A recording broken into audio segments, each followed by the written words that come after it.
What am I grumpy about today? Podcasts. I cannot believe there are more than 4.25 million different registered podcasts, and 2.6 million of them are with Apple alone. Now, who's listening to all of these podcasts?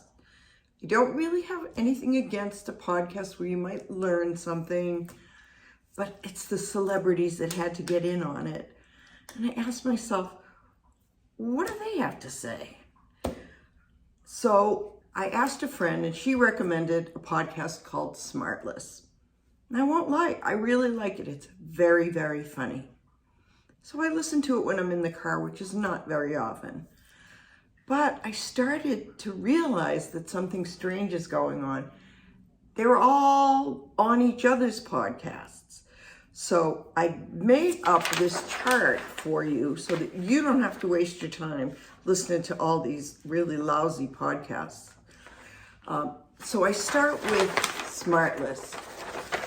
They have 3 hosts, Jason Bateman, Sean Hayes, and Will Arnett. And they're really very witty, and they do interview people very well. But all they do is interview famous people like themselves.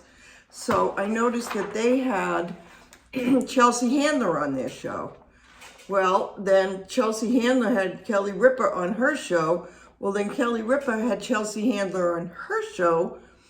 Smartless had Dana Carvey. Well, next thing you know, Dana Carvey has Will Arnett on his. So everybody's just talking to each other about the same stuff. Julia Louis-Dreyfus. Then she's on Conan. Conan's on her podcast. And I hate to tell you, like Rob Lowe is a really lousy interviewer.